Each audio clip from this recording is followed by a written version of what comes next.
नमस्कार, आप सभी का स्वागत है मेरे यूट्यूब चैनल में। सबसे पहले आप सभी को नवरात्र का ढेर सारी शुभकामनाएं और माँ आप सभी की मनोकामना पूर्ण करें, आप सफल हो, अपने जीवन में आप आगे बढ़ें। अब आज के इस वीडियो में मैं आप चर्चा करूँगा कि जेपीएससी की मेंस की परीक्षा के लिए आपकी रणनीति क्या होनी चाहिए, अभी आपको क्या पढ़ना चाहिए और कौन कौन सा मटेरियल का सहारा आपको लेकर के आगे बढ़ना है। मित्रों, सबसे पहले आपके पास एक जेपीएससी का सिलेबस होना चाहिए। आप सिलेबस को देखिए। सिलेबस देखने के बाद आप प्रीवियस ईयर्स के क्वेश्चन को देखिए कि जीएस का पेपर 1 में, पेपर 2 में, पेपर 3 में, पेपर 4 में किस टाइप के प्रश्न पूछे गए हैं और उसके अनुसार से आप जो है सो उसका तैयारी करें। जिससे प्रीवियस ईयर्स का क्वेश्चन देखना बहुत ज़रूरी होता है। इससे पता चलता है कि क्वेश्चन का नेचर कैसा है, किस टाइप का प्रश्न जेपीएससी में परीक्षा में पूछे जाते हैं। मित्रों, अभी थोड़ा सा आपको एक चीज़ और ध्यान देना है कि जो एक क्षेत्रीय जो पेपर होता है, रीजनल लैंग्वेज होता है, उसमें आप अभी डिसाइड कर लीजिए कि हमको कौन सा पेपर चूज करना है। स्कोर के हिसाब से देखिएगा तो रीजनल लैंग्वेज जैसे कोटा है और भी जो पेपर है उसमें ज़्यादा स्कोर आ रहे हैं, इसमें कोई शक की बात नहीं है। लेकिन आप आपकी जहाँ पर रुचि है, मान लीजिए आप हिंदी बहुत अच्छा लिख सकते हैं, आप हिंदी ले सकते हैं, इसमें कोई दिक्कत नहीं है। कहीं न कहीं हमारे अंदर कमियां होती है, हम उतना बेहतर ढंग से हिंदी को नहीं लिख पाते हैं, चाहे वो उपन्यास हो, चाहे वो नाटक हो, चाहे वो जो भी कविता हो, पोएम जिसको बोलते हैं, हम उसका ग्रामर हो बेहतर से नहीं लिख पाते हैं। यही वजह है कि हमारे मार्क्स कम आते हैं। सब में मार्क्स आते हैं लेकिन रीजनल पेपर में थोड़ा अपेक्षाकृत ज़्यादा नंबर आता है। तो आप जिस पर सुविधा हो आपकी, आप जिसको आप बेहतर लिख सकते हैं वो पेपर को चुनाव करें। ठीक है।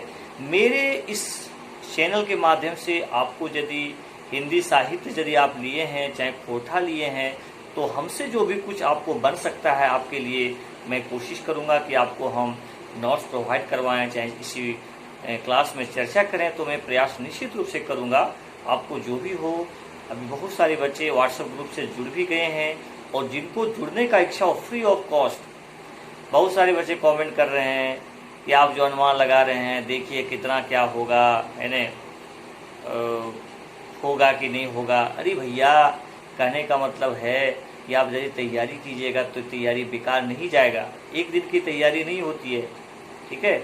मान लीजिए अभी जो है सो पीटी में तो 4000 बच्चे सिलेक्शन होगा, मान ली 35-37 बच्चे निकलेंगे तो सबके सिलेक्शन तो होंगे नहीं, 250 लोगों का होगा। लेकिन आप तैयारी यदि अपना बेहतर ढंग से करते हैं तो ये तैयारी आपको भविष्य में काम देंगे, निश्चित रूप से काम देंगे। इसलिए कोई भी नेगेटिव नहीं सोचना है कि मेरा होगा, चाहे जैसे बहुत लोग बोल रहा है, ये सर बोल रहे हैं देखेंगे होगा कि नहीं होगा, है ना, ये सब कुछ नहीं है। एक सामान्यता अनुमान लगा करके बताया जाता है कि आपका होना चाहिए, आप तैयारी कीजिए। ठीक है। और तैयारी यदि आप करते हैं तो आप ही को फायदा होगा। आप एकदम मेंस का तैयारी कीजिए। अभी ये बहुत अच्छा समय दिया गया है मेंस के लिए, आप मेंस का तैयारी कीजिए, है ना, पॉजिटिव के साथ कीजिए। तो सबसे पहले आपको एक सिलेबस ले लेना चाहिए। प्रीवियस ईयर्स का क्वेश्चन देखिए, आपको वेबसाइट पर भी मिल जाएंगे, जेपीएससी के प्रीवियस ईयर्स को क्वेश्चन मिल जाएंगे, वहाँ से भी आप डाउनलोड कर सकते हैं। साथ ही साथ हर एक पेपर का अपना तरीका होना चाहिए। जैसे पेपर 1 जीएस का पेपर 1 जो आपका हिस्ट्री ज्योग्राफी है, मान के चलिए, तो उसमें आपको 2 प्रश्न जो है आपको हिस्ट्री से करना है, 2 प्रश्न जो है आपको ज्योग्राफी से करना है। मित्रों, यहाँ पर आपका एक रणनीति होना चाहिए कि हम कौन से 2 क्वेश्चन को अटेम्प्ट करेंगे, 2 क्वेश्चन कौन अटेम्प्ट करेंगे, कौन कौन सा मैं हिस्ट्री से क्वेश्चन 2 करूँगा, 2 क्वेश्चन में ज्योग्राफी से कौन सा सेक्शन, क्योंकि इसमें आपको ऑप्शन है। ऑप्शन क्या है, मान लीजिए कि आप प्राचीन भारत आपका बहुत कमजोर है, प्राचीन भारत आपका बहुत कमजोर है, मान लीजिए आप नहीं लिख पाइएगा तो कोई दिक्कत, अब मिडेवल इंडियन हिस्ट्री का लिखिए। बलबन का सिद्धांत पिछले बार आया था, हो सकता है अलाउद्दीन की बाजार नीति आ जाए। ठीक है। इल्तुतमिश के सुधार आ जाए, मोहम्मद बिन तुगलक का जो है सो आपको उसकी जो नीति है, आर्थिक नीति पूछ दे। ठीक है। तो कहने का मतलब ये है कि आप अपना स्ट्रॉन्ग पॉइंट देखिए कि मेरा स्ट्रॉन्ग पॉइंट कौन है। ये निश्चित रूप से सही है कि आपको हर एक पेपर में ऑब्जेक्टिव क्वेश्चन भी पूछे जाएंगे। जैसे हर एक प्रश्न मतलब होता है कि 10 क्वेश्चन, मान लीजिए हिस्ट्री ज्योग्राफी वाला पेपर की बात करते हैं तो 10 क्वेश्चन आपको ऑब्जेक्टिव पूछे जाएंगे हिस्ट्री से, 10 क्वेश्चन पूछे जाएंगे आपको ज्योग्राफी से। तो आप यदि अच्छे से पढ़िएगा तभी ना आप ऑब्जेक्टिव क्वेश्चन करेंगे। तो इसमें थोड़ा सा प्लानिंग कर लेना है कि हमको लॉन्ग क्वेश्चन कौन सा पेपर में अटेम्प्ट करना है, लेकिन अब सारा चीज़ पढ़िए, सबकी चर्चाएं सुनिए। जैसे मान लिए आप पेपर 1 में हिस्ट्री में पढ़ते हैं सिंधु घाटी सभ्यता, तो सिंधु घाटी सभ्यता बीपीएससी का 66 का मेंस निकाल के देख लिए। पहला ही क्वेश्चन था सिंधु घाटी सभ्यता की विशेषता को लिखें। दूसरा क्वेश्चन था मौर्य काल के केंद्रीय प्रशासन का वर्णन करें। तो मित्रों कहीं न कहीं आप कोई भी टॉपिक में अच्छा कर सकते हैं। आप यदि सिंधु घाटी सभ्यता को बेहतर ढंग से पढ़ लें तो यहाँ से भी प्रश्न बढ़ सकता है, विशेषता भी इंपॉर्टेंट बन सकता है, उसकी नगरीय व्यवस्था भी इंपॉर्टेंट बन सकता है। ठीक है, आप मौर्य काल का मान लीजिए केंद्रीय प्रशासन है, प्रांतीय प्रशासन भी पूछ सकता है, मौर्य साम्राज्य के पतन के कारण भी पूछ सकते हैं, अशोक की धम्म की नीति को भी पूछ सकता है। ठीक है, तो किसी भी चीज को आप एक प्लानिंग के साथ पढ़िए। तो पेपर 1 में आपकी प्लानिंग होना चाहिए कि हम कौन से सेक्शन के एंशिएंट का क्वेश्चन और मेडिएवल और मॉडर्न, ये तीनों सेक्शन में हमको कौन कौन सा क्वेश्चन को सॉल्व करना है, तो एक प्लानिंग हो जाना चाहिए। इसी प्रकार से ज्योग्राफी का है, ज्योग्राफी में भी आपको ऑप्शन है, जैसे आपका इंडियन ज्योग्राफी है, एक फिजिकल ज्योग्राफी है, झारखंड की ज्योग्राफी है। तो आप अपना देख लीजिए कि 2 क्वेश्चन हमको क्या करना है।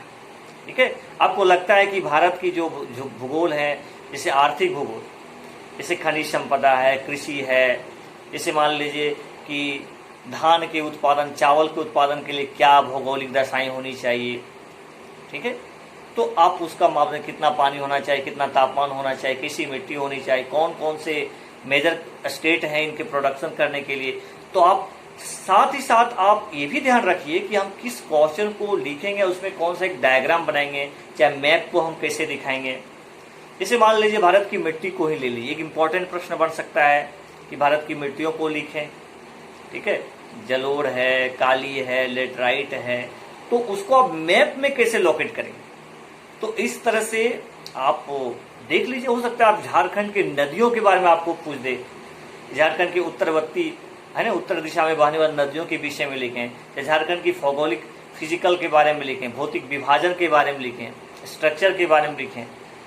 तो मित्रों यहाँ पर आपको एक स्पेसिफिक रूप से प्लानिंग कर लेना है कि हम, मेरी रुचि किसमें है, हम किसमें बेहतर लिख सकते हैं, किसमें मैं मैप दिखा सकता हूँ। कोशिश कीजिए जिसमें आपके पास वैरायटी और सोर्सेज ज्यादा हो, उसी प्रश्न को आप सॉल्व कीजिए। ठीक है, तो मित्रों मुझे लगा कुछ दिनों से क्लासेस भी ऑफ हो थे छुट्टी की वजह से, नवरात्रा की वजह से, तो 1-2 दिन अभी थोड़ा डिस्टर्ब रहेंगे। उसके बाद हम लोग फिर गूगल मीट के माध्यम से जुड़ने का प्रयास करेंगे, और व्हाट्सएप में मैं आपको एक फॉर्मेट रूप में क्वेश्चन का भेजूंगा, है ना, उसका एक कैसे लिखा जाना चाहिए क्वेश्चन को, उसको मैं शुरू कर दिया हूँ। कुछ चीज़ें मैं आज से आपको भेजना स्टार्ट कर दिया हूँ आपको ग्रुप में। आप देखिए कैसे लिखना चाहिए, क्या क्या प्रश्न बन सकता है।